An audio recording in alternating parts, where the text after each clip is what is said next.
I was watching the House debate on this bill last night because after my doctor's appointment, I was in too much pain to come back up here, so I watched it online.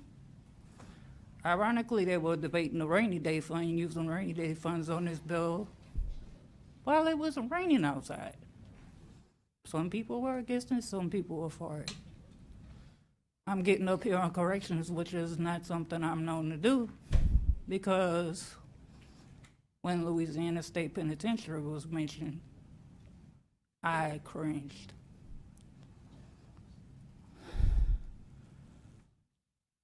My brother, who has a Purple Heart from nearly being killed in an IED explosion in 2006 in Iraq, at the age of 9, right after we had to move to Baton Rouge from my mom going through a domestic violence attempted murder by my biological dad, was molested by a youth leader. 11 days before Christmas that year at Mayfair Elementary, when he was 10, because his birthday is November 3rd. During recess, he was found by his teacher, who was randomly passing by the T buildings to go make copies for assignments they were doing. And something told her to look in between the T buildings. She found my brother curled up like in a fetal position, turning colors, with spiral notebook wires around his neck. He was so upset that they found him because he wanted to die, that they moved him to the office till my mom could get there, that about 7 school employees had to hold my brother down. When he was put in Parkland Hospital,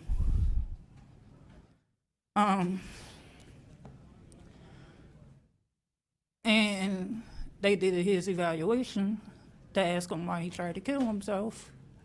He referred to what the molestation he went through. The guy was put in a treatment program, rehab, whatever you call it, after Jeffrey Dahmer got bludgeoned to death.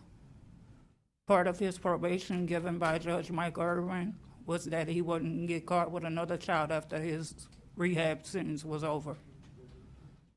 The 18-month rehab ended. He went to Texas, got caught with a 10-year-old little boy. They gave him 10 years because he violated his probation, whatever it is. He was extradited back to Louisiana in 2008.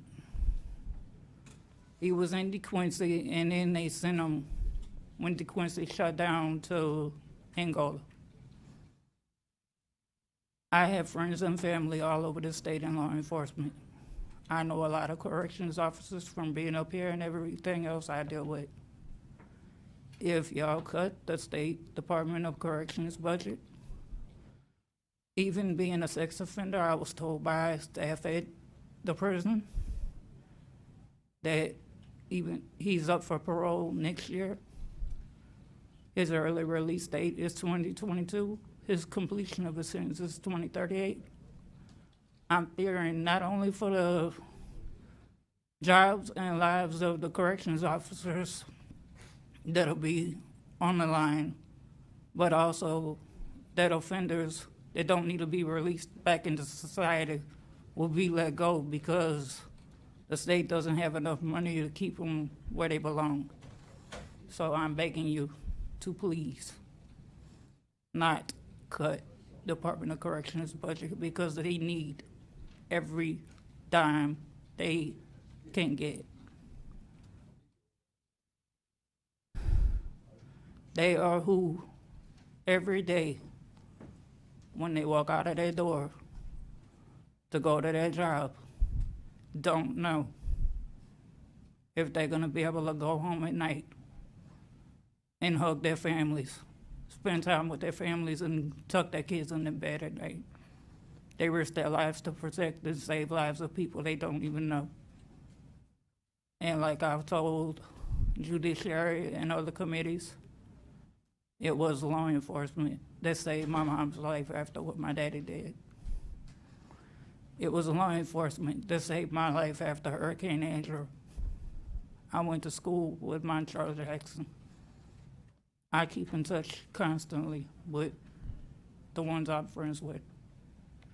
So please remember the sacrifices they make and don't put further burdens on the job they have to do.